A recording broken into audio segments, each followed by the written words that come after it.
Olá, sejam bem-vindos a mais uma aula aqui no canal CFPX. Tudo bem, pessoal? Dando continuidade ao nosso curso, trabalhando aí, com os conceitos de estanqueidade, né? Na aula passada, primeira aula, nós vimos um pouquinho aí da física aplicada, revisamos os conceitos, né?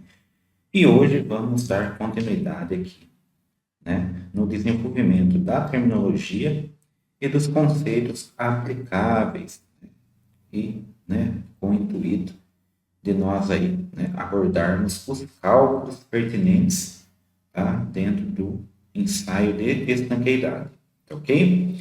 Então, vocês que nos acompanham, que já são alunos, deixem aí seu comentário, seu like aí no nosso vídeo, no nosso canal. Vocês que são convidados também sejam bem-vindos, da mesma maneira, possam compartilhar aí e também, tirar suas dúvidas aqui através do nosso chat online. Nossa equipe vai estar dando uma atenção aí durante o período da aula, ok? Então, vamos para a nossa apresentação de hoje. Então, aqui, vamos dar continuidade, no curso de estanqueidade, princípios e cálculos, correto? Meu nome é Fábio Andrade e estaremos aí desenvolvendo, em 4 partes. Primeira aula, já vimos aí um pouquinho da revisão dos conceitos básicos, aplicados, ainda vamos abordar um pouquinho mais da parte específica de equações, uma terminologia mais aplicada, envolvendo as unidades de medidas, tá? Vamos trabalhar ainda na sequência a conversão, e finalizar com exercícios, tá ok? Então, para hoje nós vamos, trabalhar a parte de equação, terminologia e unidades de medidas. Tá? De início, nós já trazemos aqui um conceito bem aplicado, que é da quantidade de gás. Se nós vamos trabalhar aí, com a questão, de gases em estanqueidade, nós temos que ter a noção aí de como que é, a questão da quantidade de gás. Vamos pegar aqui um texto, a gente ir ressaltando aqui, a princípio, a equação.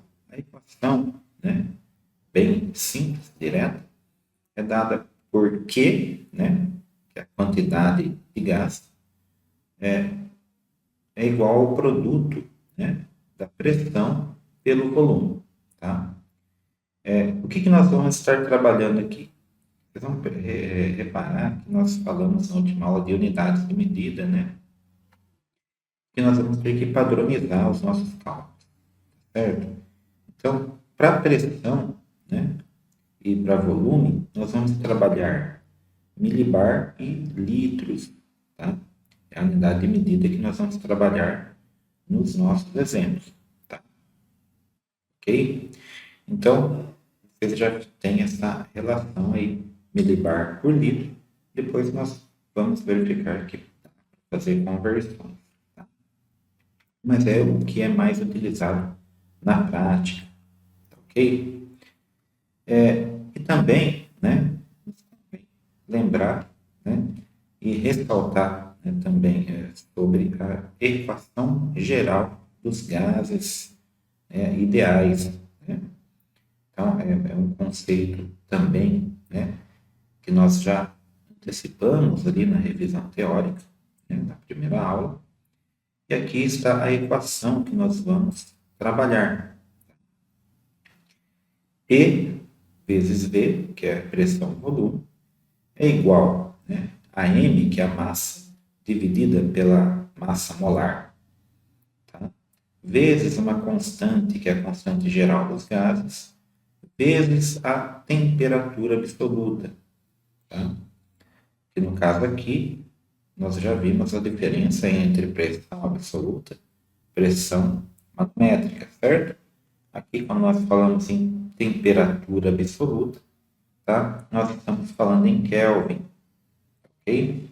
Então, a temperatura absoluta vai ser dada em Kelvin, tá? E nós chegamos na relação, né, que eu comentei com vocês, que é PVT, que é pressão vezes volume dividido pela temperatura do primeiro caso. Tem que ser igual à pressão vezes o volume vezes a temperatura do segundo caso. Tem que manter a mesma constância.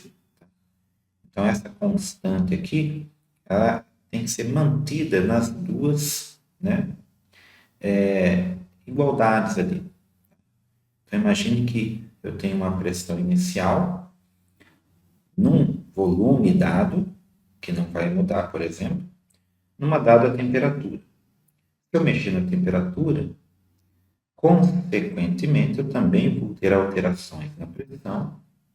Pode ser que eu não tenha no volume, mas pelo menos dois fatores vão ser alterados em conjunto, sempre. Isso nós vamos verificar hoje. Então, vamos guardar essa forma. Considerando, então, que eu vou ter sempre dois fatores sendo analisados, né, dentro dos meus estudos de caso. Tá? Pela né, manipulação desses dados da equação, né, nós teremos umas variações nessas fórmulas. A primeira que eu vou comentar, né, é da temperatura. Tá? Vamos considerar, então, que eu tenho uma temperatura constante. Meu T é constante. Né? Quando que isso acontece? Isso acontece quando eu tenho uma transformação isotérmica. Iso vem de igualdade. Temperatura igual transformação. Ou seja, né, eu tenho um determinado momento, né, em que alterei algum dos parâmetros. Isso vai dar uma transformação. Tá? No caso, vamos pensar a princípio na matemática para depois nós desenvolvermos com mais tranquilidade os estudos de caso. Né? Então, hoje nós vamos focar em tentar entender a matemática envolvida atrás dessas fórmulas. Tá? Então, considerando aqui essa fórmula PVT, né, que é da equação geral dos gases ideais. Tá? Se eu tenho uma temperatura T1, vou até colocar aqui, ó. Se o meu T1 ele é igual ao T2, tá? Vocês vão perceber o seguinte, né? Quando eu passar o T2, que está dividindo na equação, né? Na segunda parcela, para a primeira parcela, tá? Eu vou ter uma equação, eu vou pegar o lado, para vocês, tá? Vou pegar a caneta aqui, né? Então vamos lá, eu tenho pressão 1 multiplicado por V1. Tá? Aí o T2 que estava dividindo, eu vou passar para cá, T2, vai ficar igual, né? Tudo isso dividido por T1. E tudo isso vai ficar igual a P2 vezes V2, correto? Só que o que me diz aqui, né? A temática envolvida aqui. Se eu tenho dois termos iguais, sendo que um divide e o outro multiplica, né, eu vou poder cancelar o T1 com o T2, porque são idênticos. Né? Se eu colocasse valores, por exemplo, né, vamos trabalhar com valores só do T2 e T1. Na temperatura que nós estamos comentando, se aqui fosse 5 graus, T1 também seria 5 graus. Né? 5 dividido por 5 dá 1. Então, 1 multiplicado por qualquer coisa é ele mesmo. Né? Por isso que eu consigo cancelar T1 com T2. Tá? Então, essa é a ideia. Tá? O que sobra, então, quando nós temos essa relação aqui? Tá? Vou até apagar aqui para ficar mais fácil, porque já está descrito aqui. Então, quando eu cancelo aqui, né, o T1, tá, com o T2, vai me sobrar somente o quê? Essa relação aqui, ó. P1 vezes V1 igual a P2 vezes V2. O que nós vamos verificar no nosso case? Nós vamos ter uma situação em que vai ser dada a pressão e o volume no primeiro sistema. Isso considerando uma transformação isotérmica, mesma temperatura. Né? Eu vou ter uma outra situação que eu preciso de pelo menos mais um parâmetro, tá? Ou a pressão para me achar o volume, ou o volume final para me achar a pressão. Então, daqui eu vou tirar uma das incógnitas. Tá? Uma das incógnitas eu vou tirar dessa equação. Mas imaginem, né? Eu quero que vocês percebam essa relação que existe, né, dessa fórmula reduzida, quando eu tenho temperatura constante, fórmula geral. Porque sabendo manipular a fórmula geral, nós chegamos em outras formas de acordo com a transformação. Vamos fixar melhor essa ideia, né, verificando outro tipo de transformação, né, que é a isobárica. Então, isobárica vem de pressão, tá? E agora eu não tenho a temperatura constante, agora eu tenho a pressão constante. A ideia é a mesma. Se P1 é igual a P2, tá? Esse P2, quando ele está multiplicando, quando eu passar ele para outra parcela, ele vai estar dividindo. Tá? E se ele vai estar dividindo, eu posso cancelar com quem está multiplicando em cima. Ok? O que vai me sobrar? V1 por T1, V2 por T2. Tá? Então, o P que estava multiplicando aqui, né, foi cancelado com o P2 que estava dividindo embaixo. Então, P1 corta com P2. Tá? Vocês perceberam que nós estamos manipulando os parâmetros dentro da mesma equação? Tá? E isso é muito simples. É só interpretar se o estudo de caso é uma transformação isobárica, isotérmica, né? Ou isovolumétrica, tá? Isocórica. Na transformação isocórica ou isovolumétrica, sinônimos, tá? Aí eu vou ter o volume constante. Se eu tiver o volume constante, eu também vou pensar da mesma maneira, né? O V1 ele vai cancelar com o V2, porque são idênticos e um está, né, relacionado com o outro. Tá? Ok? Então, notem que, né, dois parâmetros eu tenho como, né, relacionáveis aí, né, entre si. O que eu não consigo, né, deixar fixo são dois parâmetros. Tá? Tipo assim, eu não vou ter nunca a pressão constante e o volume constante, porque daí eu não tenho uma transformação. Tá? Aí eu não tive transformação, minha transformação foi nula. Se dois parâmetros forem, né, constantes, né, não há uma transformação no meu sistema. Pode ser até um caso de uma pegadinha. Tá? Seria falso eu falar que eu variei somente a temperatura, por exemplo. Né? Vamos supor, eu tenho uma transformação, né, onde não houve, né, variação de temperatura. Ok? Então, nesse caso que nós estamos falando da transformação, né, dentro aí da equação geral dos gases ideais, né, nós temos aí, né, uma transformação isocórica ou isovolumétrica, né, ou uma transformação isotérmica, né, ou uma transformação isobárica, trabalhando com essas constantes. Ok? Teoricamente, dá para a gente pensar em várias situações aqui. Tá? Beleza até aí? Tranquilo? Não esqueçam de deixar dúvidas aí, né, no chat online, tá? Que nós vamos estar acompanhando, tá bom? Pessoal, outro termo, nós estamos trabalhando vários termos né? E a gente vai perceber que eles têm uma relação, né? Então, fluxo de gás, né? Nós já vimos lá da primeiro slide da aula de hoje, né? Que existe uma equação da quantidade, né? Q igual a P vezes V, né? Que é a quantidade de gás. Se nós temos uma quantidade de gás num determinado tempo, eu tenho um fluxo de gás. Tá? Então, o fluxo de gás vai ser dado por uma equaçãozinha, tá?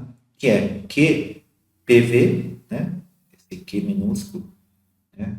PV, que é o fluxo, né, do produto que está ali no sistema. Tá? Então, nós vamos ver que isso daqui é só uma orientação. Tá bom?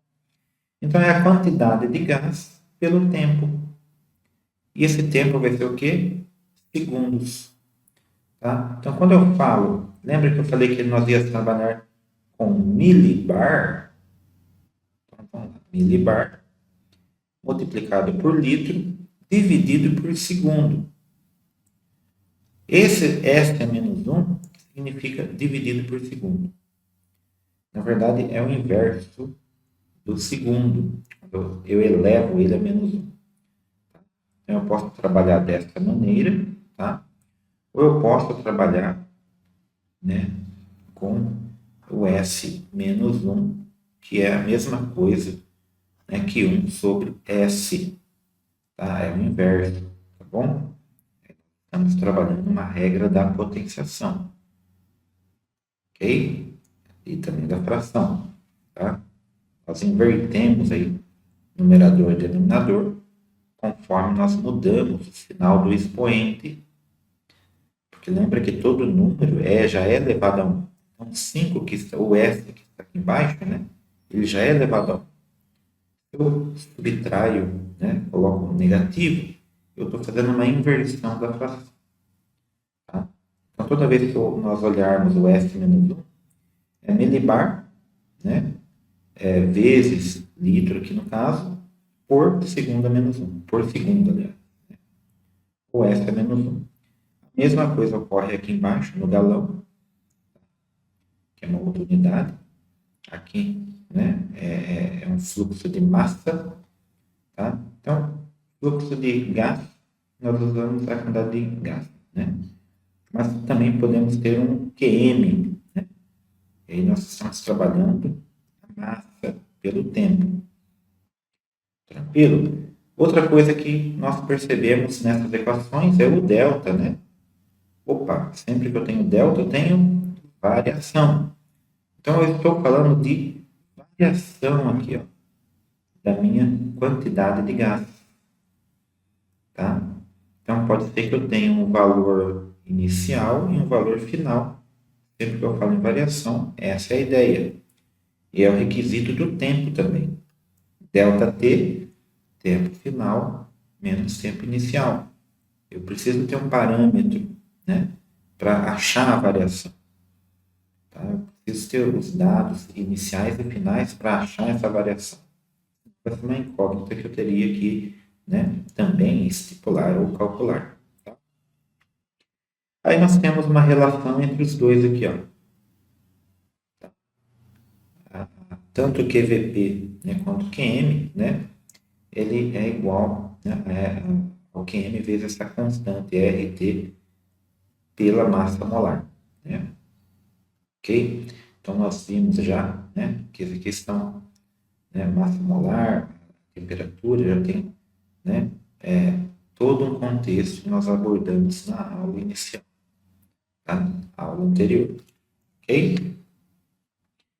Ainda, essa mesma, né, tabela traz alguns termos ainda que nós não vimos, né?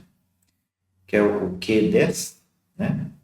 Esse QDS, né? E o QPerm, é o permeação e distorção, tá? Para saber o que é uma distorção, nós precisamos saber também o que é uma adsorção e o que é uma absorção. Então, notem que o que está mudando nessas duas palavras é a letra D de dado ou B de bola. As duas se envolvem com o termo torção, né?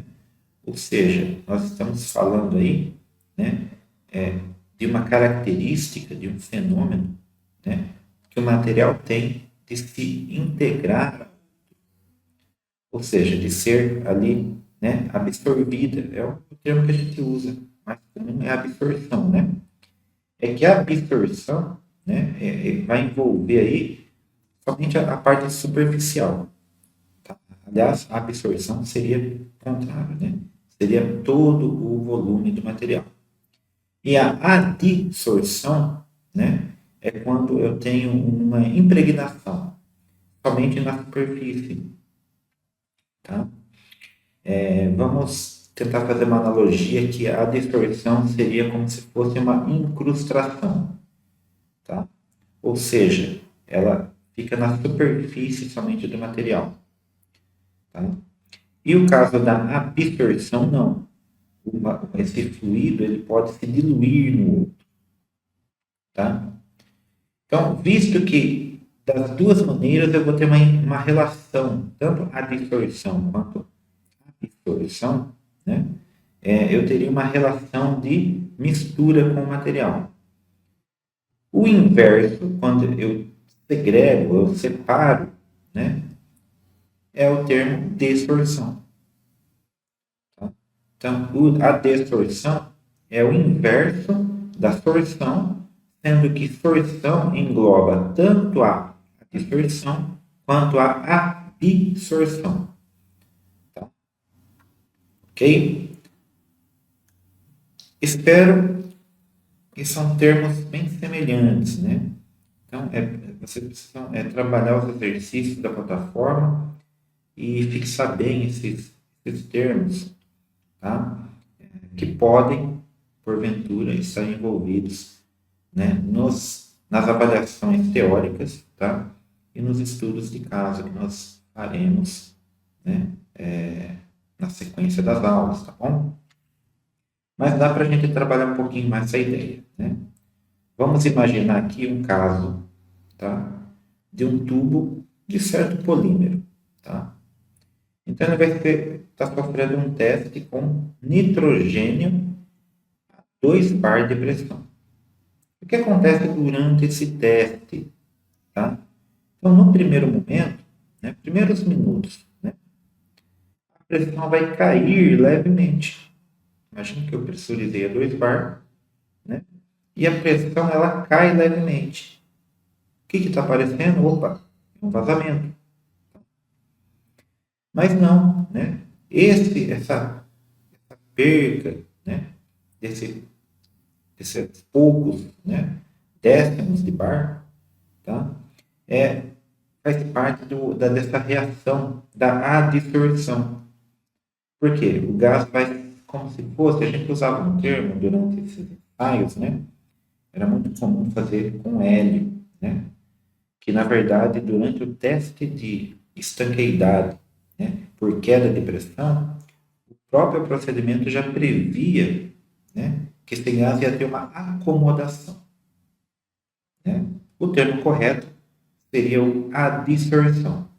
Seria adsorvido, né? Ele se assentaria, por assim dizer, né, no sistema interno dos tubos, tá? Na rede interna. Ele se acomodaria, por assim dizer, a grosso modo. Tá? Então, a distorção seria isso. Tá? Só que, numa terceiro caso, né, parte do gás também pode ser absorvido no material do tubo. Porque o material aqui é um material composto ali por um polímero, né? Esse polímero pode fazer, né? Pode ter ali uma certa porosidade, ele pode ser absorvido pelo material.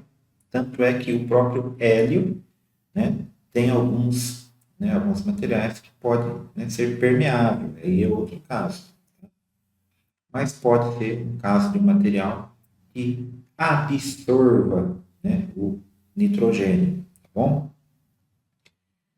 Então, após aí, né, todo esse processo de adsorção e absorção, aí vai vir a estabilização do sistema. Aí, nesse caso, é quando a pressão ela chega num nível que se mantém. E é nesta fase que aí eu consigo verificar se há ou não vazamento. Eu conhecendo a taxa de absorção, né, e a distorção, eu consigo saber a queda da pressão, né, prever essa queda de pressão, tá? E logo após analisar se a pressão continuar, né, caindo, por assim dizer, eu vou ter realmente um vazamento, tá? Aí, ao abrir um tubo, esse mesmo tubo, por exemplo, aí eu vou ter a desorção lenta do gás acumulado, tá? Ou seja, ele vai se desprender ali, né, do local da tubulação, né? Por isso que muitas vezes, né, se pensa bastante aí em que tipo de gás vai ser utilizado, ele não vai contaminar, né, o material, né? No caso, por exemplo, né, usa bastante o hélio, porque é um gás perfeito que não tem muita interação química com outros materiais, tá? É um gás nobre. O nitrogênio já faz muita reação química, tá? O nitrogênio já é diferente, tá? Bem, um outro tópico, então, né, também ali, né, dentro dos conceitos que nós estamos verificando, outra terminologia é concentração de gás, tá? Aqui, né, ainda não tem forma, mas só, né, para vocês terem ideia, né, vai ser indicado pela letra C, tá? E normalmente já é um parâmetro que vai ser dado, ou seja, um parâmetro que tem, por exemplo, já tem uma característica daquele fluido, concentração, partículas por milhões, por exemplo, né? E, às vezes, tem uma concentração específica que nós precisamos calcular para o ensaio. Tá? Então, CENS seria a concentração específica para o ensaio. Tá? Então, a definição de uma concentração de gás, né, seria a quantidade de gás presente em um volume específico de ar ou outro fluido. Tá? Como que a gente vai trabalhar bastante essa terminologia? Com hélio. Tá? A concentração de hélio no ambiente, por exemplo. Vamos verificar mais termos. Já falamos de pressão, né? Mas nós falamos da definição de pressão. Vamos falar um pouquinho também da terminologia relacionada com pressão. Então, no caso aqui, ó, nós já vimos que o P minúsculo vai ser dado como pressão. Já vimos que nós trabalhamos eles com bar, com milibar, com Pascal, no SI, né, Sistema Internacional, tá? Só que nós, durante a evolução, né, dos cálculos e no formulário, nós vamos ver que nós vamos ter outros, né, termos envolvidos. P aceite, ou seja, aqui é a sobrepressão de projeto aceitável, né? PNS é a pressão de ensaio, né? PAMP, pressão ambiente. PE, sobrepressão, tá? Ou pressão em excesso, só para vocês fazerem uma analogia, né, com o E, tá bom? P fim, P final, pressão final. PABS, nós já vimos, né, pressão absoluta, né? PTOT, pressão total, né? PI, a pressão parcial, e PN, pressão normal. Pressão normal, considerando então, né, já tem um PN já estipulado, tá? Que é 1000 1013,25 milibar, numa temperatura também conhecida, 273,15 kelvins, tá? Vou trabalhar com Kelvin. Beleza? Então, todos esses conceitos vão estar envolvidos no formulário. Por que é interessante nós guardarmos esses termos, né? Na hora de montar ali, vamos ter que, primeiramente, todo exercício, né? Nós iniciamos fazendo uma análise dos dados. E nessa análise dos dados do exercício, nós vamos ter que diferenciar, muitas vezes, a pressão que está sendo, né, abordada no contexto. Então, esses são os termos que nós podemos encontrar. Tá? E notem que, né, no nosso treinamento, eu estou tendo o cuidado de, né, interagir com toda a terminologia, com toda a equação, já envolvendo agora as unidades e medidas, né, para depois nós realmente efetuarmos os cálculos e os cases, né, para vocês ficarem mais, né, habituados com o contexto. Tá? Então, voltando aqui no QL, lembra? Né? Taxa de vazamento, né? QL. Tá? Nós já tínhamos falado disso na aula anterior também. Né? Aqui nós temos algumas considerações, algumas formas de equações. Né? QL, né? Essa primeira forma, a pressão multiplicado por ΔV, ΔT. Então, taxa de vazamento sempre vai ter temperatura envolvida. E aqui, no caso, o volume e a pressão. Tá? QL, de novo aqui, volume pela variação de pressão e a temperatura. Então, notem o seguinte. Tá? 3 elementos eu estou utilizando para verificar uma taxa de vazamento. A pressão, o volume e o tempo. Tá? O tempo vai ser sempre a minha incógnita que eu vou trabalhar a variação do tempo. Mas o volume e a pressão, eu posso ter uma variação do volume e multiplicar pela pressão. E eu posso ter uma variação da pressão e multiplicar o volume. Isso também nos lembra de, né, os sistemas, se ele for isovolumétrico, eu vou ter um volume único e vai variar a pressão.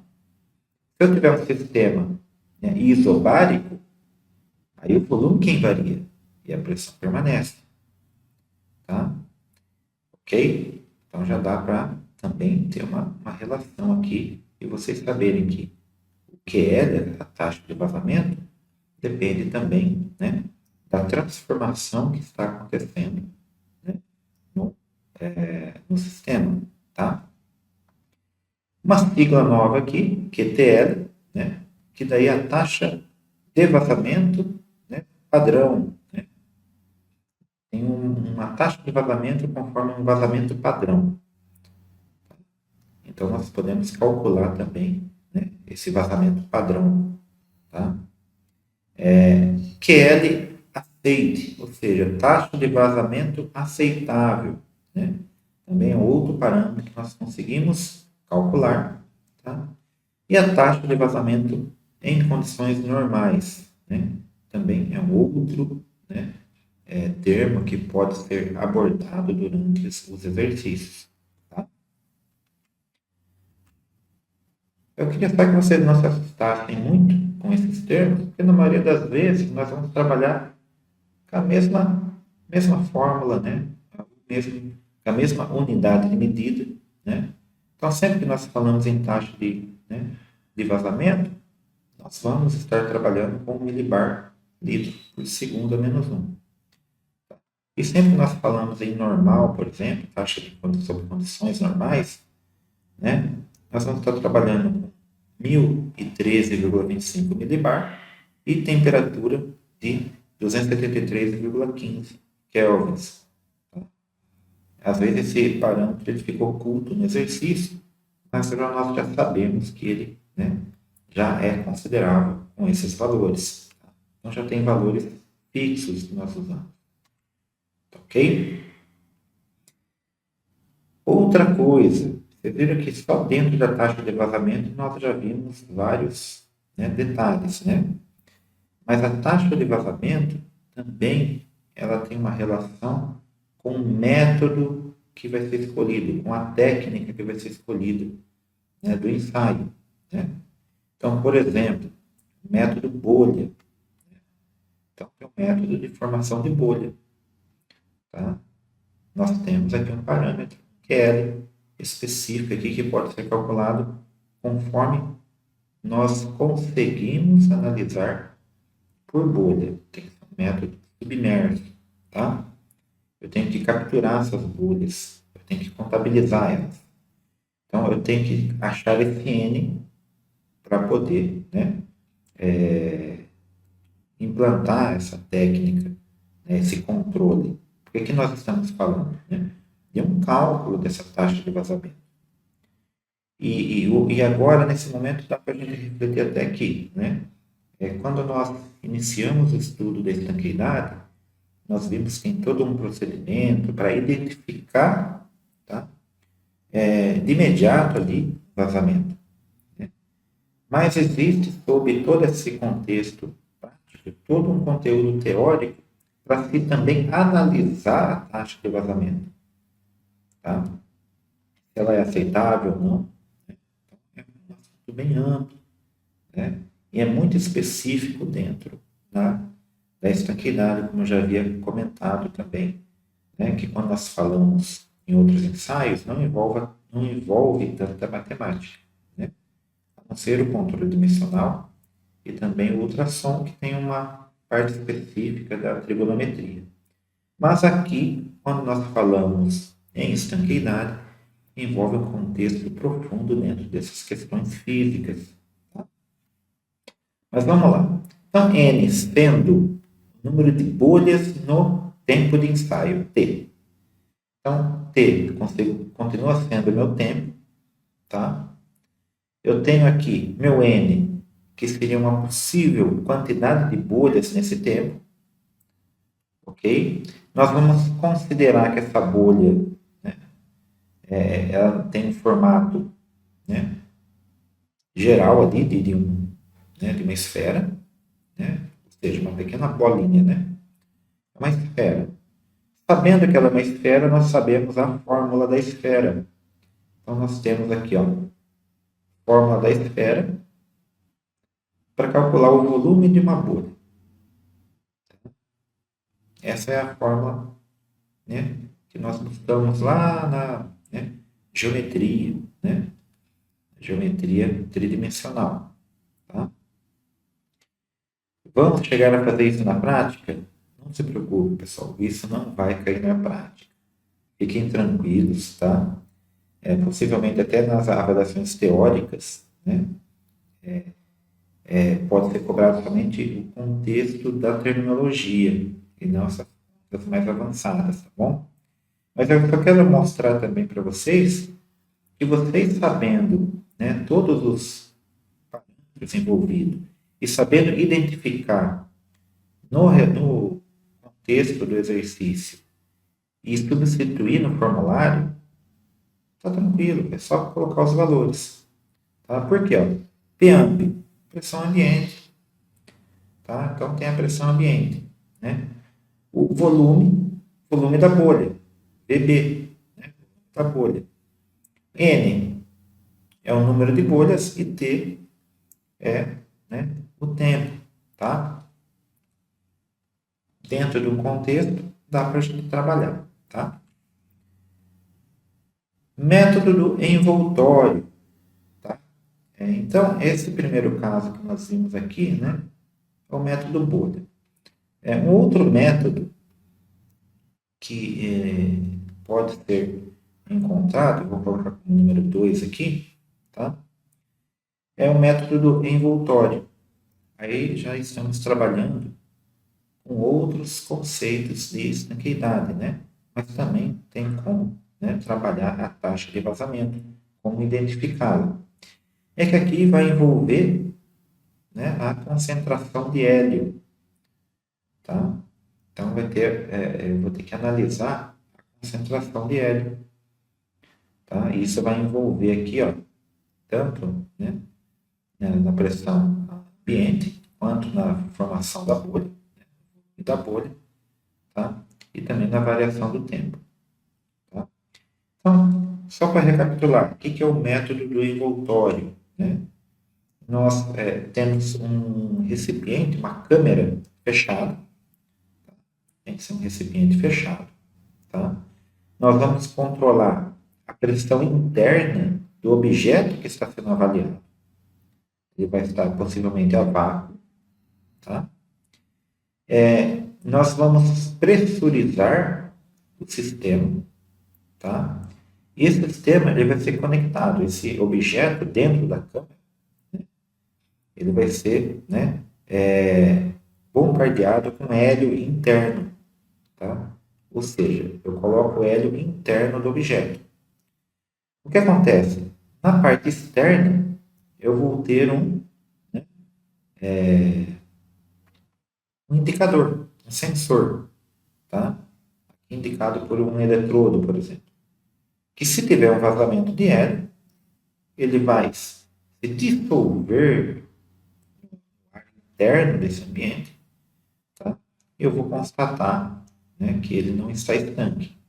Se não, eu vou conseguir recuperar o hélio que estava interno, tá? E fazer o procedimento com o próximo item, tá? Então eu consigo fazer aí, né, uma análise através do hélio, né, da pressão, ok? Vamos supor que, né, é um caso de eu ter objetos sensíveis aí, né, dentro de um processo de qualidade que exige uma atenção, né, especial, tá, dentro de algum processo e que eu preciso fazer esse tipo de teste. Vamos colocar, por exemplo, né, uma rede de refrigeradores, né, que eu preciso estar testando esses refrigeradores, tá? Elementos térmicos, garrafas térmicas, tá? Eu preciso fazer uma análise, ok, de como que é a taxa de vazamento, tá? Então, são processos específicos, né, que nós temos aí no nosso dia a dia. E a fórmula, basicamente, é esse método do envoltório, tá? Beleza? Ainda falando de taxa de vazamento, agora está relacionado aqui com a permeação, né? Nós falamos do hélio, né? Então, o que é essa permeação? Tá? É o processo pelo qual uma substância ela vai se espalhar ou se infiltrar gradualmente em um meio material, meio ou material. Tá? Envolve o tipo de material que contém o fluido gasoso, por exemplo. Um aço pode ser que ele não tenha uma porosidade suficiente para uma permeação, mas um polímero pode ser que tenha, tá? Por causa do espaçamento das moléculas, tá? Do arranjo molecular.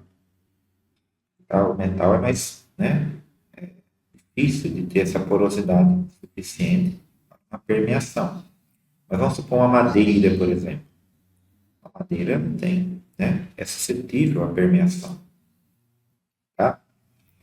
Então aqui temos uma fórmula, né, que envolve aqui esse Qper, essa taxa de permeação, que também seria, né, ligada à taxa de vazamento. Tá? Só que daqui eu vou ter um coeficiente específico de permeação para cada material. Tá? Vai ter uma relação direta com a área. Tá? Aqui no caso nós vemos que a área pela espessura do material. Então tem que saber a área interna e a espessura do material. Tá? E depois a variação que ΔP, que é a variação de pressão, tá? Diferença de pressão parcial. Uma variação da pressão, ok? Aí eu consigo determinar a taxa de permeação. Vamos lá. Vamos supor que eu estou fazendo um teste de uma junta, né? Temos ali uma nova junta que eu estou fazendo um teste no motor. Será que essa junta vai ser permeável? Eu posso calcular essa permeação, né, conforme uma taxa, tá, para um determinado gás. Ok? Então, nós conseguimos determinar essa taxa de permeação. Sobre as unidades de medida, então, né? Se nós formos, né, nos atentar ali no coeficiente, normalmente a gente não se atenta muito à unidade de medida de um coeficiente, já é um padrão, né? Porque normalmente é complicado. Ó. Esse coeficiente de permeação ele tem uma unidade que é essa daqui, ó, milibar multiplicado por segundo, multiplicado por milímetro, dividido por segundo, vezes metro ao quadrado vezes bar. Tá? Então, esse coeficiente, né, envolve vários, né, vários termos ali, várias unidades de grandeza. Né? Envolve pressão, envolve volume, envolve tempo, tá? Envolve área, tá? E novamente aqui pressão. Tá? Envolve todos esses parâmetros de unidade de medida dentro, né, do coeficiente dessa mesma unidade. É uma unidade derivada, tá? Que envolve outros parâmetros, outras grandezas. Ok? Vocês perceberam, é tudo referente ao material. Tá? Agora a área foi dada em metro quadrado. Aqui, né, a espessura em milímetro e a variação de pressão em bar. Ok?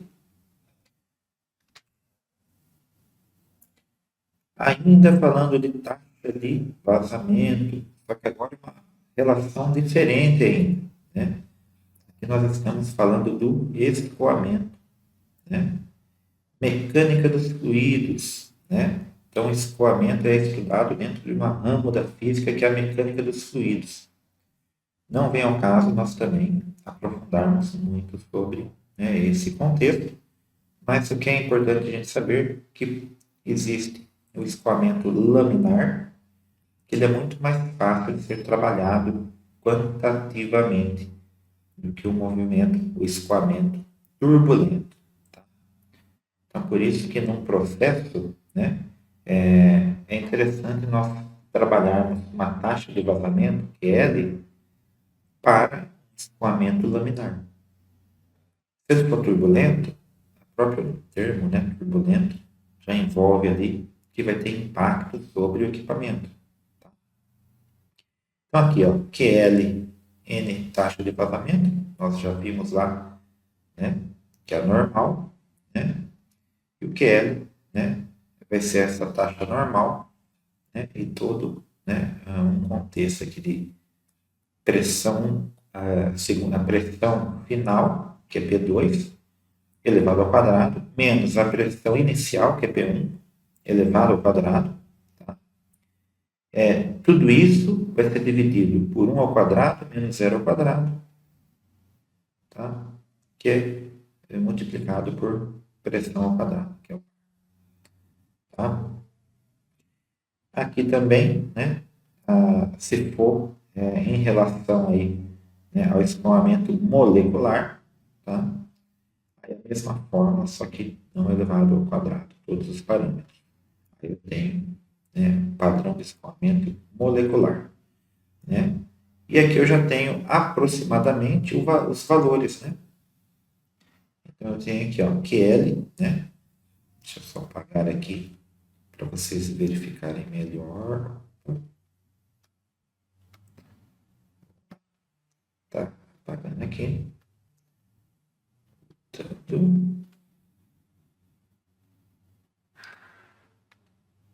Então aqui, ó, temos 10 elevado a menos 1, tá? A 10 elevado a menos 4 milibar litro segundo a menos 1, tá? E para o padrão de escoamento molecular, né, menor ou igual a 10 a menos 6 milibar segundo a menos 1. Então, são valores já conhecidos também. Ok? Imagine quando nós colocarmos isso tudo dentro do contexto. Tá? Então, não é que seria muito difícil, mas seria trabalhoso fazer a relação. Outros termos que nós temos, que seria interessante nós estarmos ali atentos, né? Referente à sensibilidade e indicação. A sensibilidade do ensaio, né? Ou a sensibilidade dos instrumentos, do sistema. Tá? Essa sensibilidade vai ser, né, representada pela letra E, né, e pela letra A. Tá? Sendo que A vai ser essa indicação que nós temos ali, né, no detector de vazamento. Tá? Esse detector, né, nós podemos considerar aquele portátil ou aquele sistema do invólucro, por exemplo. Então, nós temos o A, que é a indicação do detector de vazamento, né? ATL, indicação do vazamento padrão. O AU, tá? Que é o ruído de fundo, tá? Que é todo sistema, né? Por exemplo, quando envolve eletrônica, tem sempre um ruído de fundo. Tá? E a L, né, é a própria indicação do vazamento. Tá? Essa sensibilidade vai estar relacionada ali, né, com o próprio aparelho que vai medir, né? Então, ele normalmente vai ter uma escala, seja ela digital ou analógica, mas eu tenho, todo instrumento tem uma escala, ou faixa também. Quando nós abordamos a metrologia, chamamos de range de medição, né? Então, essa escala, né, partes da escala fixa, né, do instrumento, né, ela está representada por essa sigla PESC, né? Partes da escala. Tá? PSC, partes da escala. Tá? Que pode também estar envolvido dentro do sistema, né, de análise do vazamento. Né? São só termos, aqui não tem forma, não tem envolvidos cálculos ainda. Tá bom? Outra coisa, né, a precisão da medição, né, tem uma relação com a escala, né? Tem uma precisão e com o instrumento. Né? Então, delta PRS, precisão, por exemplo, do manômetro, né? E, né, delta V, né, também a precisão do medidor de temperatura. Né? Quando nós falamos em pressão, vai ser dado em milibar, né? E no caso, quando nós falamos em temperatura, vai ser dado em Kelvin. Tá? Dois, né, parâmetros também aí, dois termos, né? Precisão do manômetro e precisão, né, do medidor de temperatura. Tá? Outras grandezas agora, né, dentro, né, do tempo, né, que podem ser consideradas aí, né, no nosso contexto de estanqueidade. Tá? Tempo de sucção. Tempo de sucção, já tem aqui também uma sigla, né? TSUC, tá? É mais utilizado aqui quando nós estamos trabalhando com grosseiro, né? E esse tempo vai ser dado em segundos, tá? Também nós temos aqui uma outra forma da pressão final, que vai ter aqui relacionado aqui com a taxa de vazamento, tá? Q10 e mais QL pelo, né, pela espaço aqui, SFE. R de resistência ao fluxo, né, vai ser dado pelo inverso da condutância. Então, sobre L é o inverso da condutância. Tá? O R ele é dado em SL-1 e a condutância em LS-1. uma forma simples também, tá? E outros termos aqui que envolvem também tempo, né? A capacidade de sucção, tá? O inverso dessa capacidade é igual ao inverso da sucção mais o inverso aqui, né? Da condutância, ok? Tudo isso dado em litros por segundo, ou litros por segundo, litros vezes segundo a menos 1, ou litros por segundo, tá? L sobre F, né? Ou LS menos 1, tá? São alguns outros, né, outras relações que nós temos envolvendo o tempo, tá? Ainda quando nós falamos em tempo, tem algumas constantes também, né? Tal, que é essa letra grega, 73%, tá? É uma constante de tempo, tá? Que é uma relação do volume pela capacidade efetiva de sucção. Tá? E, né, TA, né, que é o tempo para o hélio chegar ao detector de vazamento, né, que é 3 vezes esse valor. 3 vezes essa constante. Tá? Também algumas relações mais profundas. Sinceramente, não quero que vocês se preocupem com essa parte mais específica. Nós não chegaremos a cobrar, né, toda essa parte matemática, né, dentro do nosso contexto teórico, tá bom? É mais em cima dos exercícios que nós vamos fazer com esses valores, né? Ok? Tempo de difusão, né? Então, difusão, né, eu já havia comentado, mas, né, nós vamos trabalhar com L. Então, L tem aí seus valores, né, definidos. Então, T diff é 0,4, né, da distância vezes a pressão. Aliás, distância é o quadrado da distância. Esse tempo vai ser dado em segundo, a distância em centímetro e a pressão em bar. Então, o que é a difusão? É um processo, né, onde essas moléculas de gases elas vão se acomodarem também ali, né, de uma região de maior concentração para uma região de menor concentração.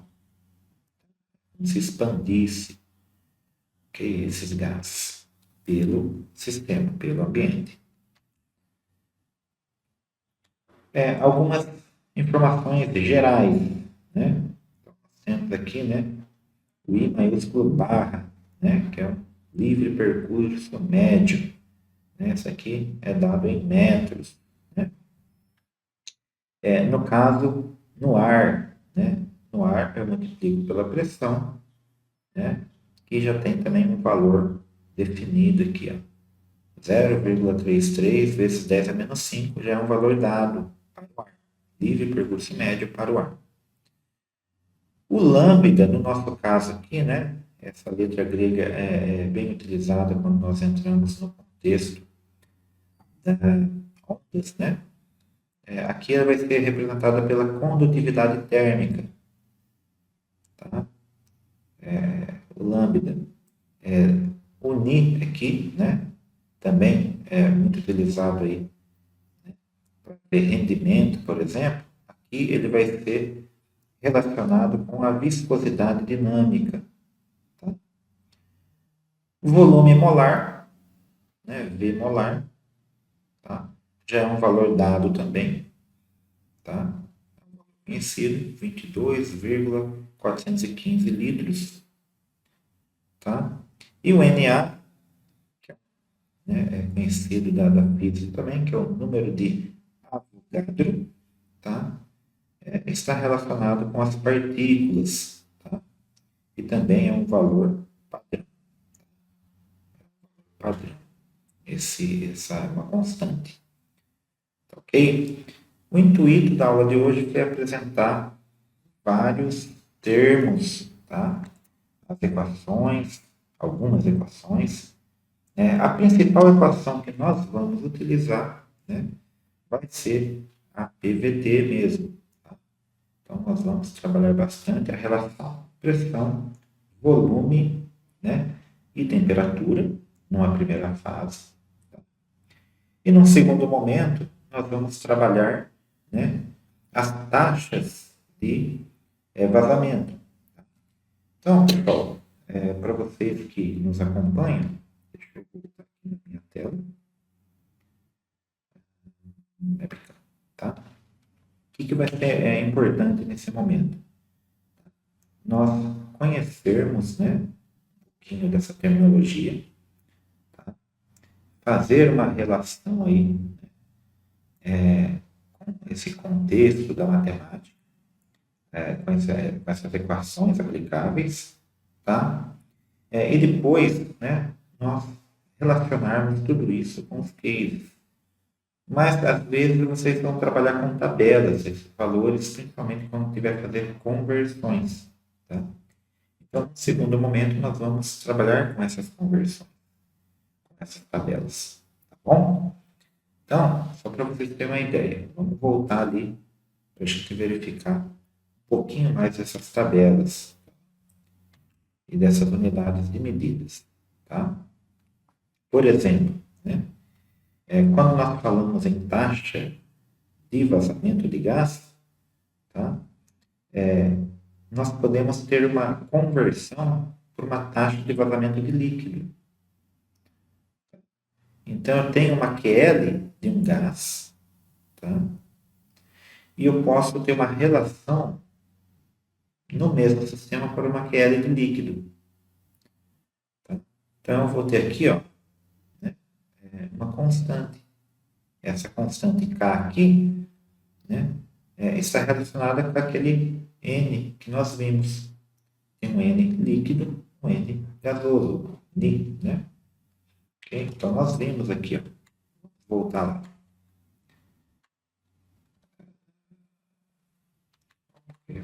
Veio.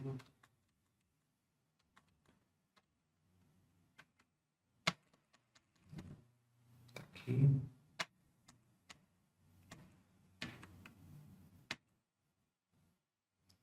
Aqui, viscosidade dinâmica, tá? Eu tenho aqui, ó, Pascal vezes segundo, tá? Ou quilograma metro menos 1 vezes segunda menos 1, tá? É esse valor, né, que está envolvido aqui, né, nessa constante K. Então, aqui, nós vamos ter que calcular tanto do líquido e do gás? Não, nós temos uma tabela. Tá? Nós temos uma tabela de referência. Tá? Nós só temos que entender, né, que esse K, eu vou ter que conhecer esses dois índices de viscosidade para depois substituir nessa forma. Porque aqui P1 é a pressão inicial, mais P2 que é a segunda pressão, né? Tudo isso dividido por 2. O que isso significa? Isso aqui é uma média. É uma média das duas pressões. Uma pressão mais a outra é uma média. Tá? Então, o que eu estou fazendo aqui, pessoal? Simples. Eu peguei a média da pressão, multipliquei, né, por uma constante que eu achei numa tabela, tá? E eu vou ter uma relação entre a taxa de vazamento do gás e a taxa de vazamento do líquido. Tá? Então, o que é a taxa de vazamento do gás? A constante vezes a média da pressão, né, vezes aqui, né, a QL do líquido, eu vou, ou um ou outro eu vou ter que conhecer para poder achar. Né? Se eu souber o QL do gás, eu acho o QL do líquido. Se eu souber o QL do líquido, eu acho o QL do gás. Tá? Qual que vai ser a diferença em medidas? Né? O gás, nós vamos trabalhar em milibar por litro por segundo a menos 1. E o líquido, ele vai ser dado em centímetro cúbico por segundo. Né? Ou segundo a menos 1. Seria o inverso também. Né? As pressões. Pressão em bar. Aqui embaixo nós já temos alguns, né, QLs, né? Aqui, ó, QR e o Q do hélio, né, que é essa constante. Então, na água, no álcool, no benzeno, né, temos os valores aqui. Tá? 100, 66, 67, 96, 64, 36. Ok? Uma dúvida? Vocês deixaram alguns comentários aí, né? A gente já vai respondendo aí para vocês, tá bom? E no caso aí, se vocês tiverem, né, umas dúvidas mais específicas, pode ser que eu já traga na próxima aula. As dúvidas que não foram respondidas agora, né, eu trago na próxima aula mais ilustrações, mais detalhes. Obrigado, então, né? Bons estudos para vocês, né? Fiquem com Deus, tá bom? Até mais, pessoal.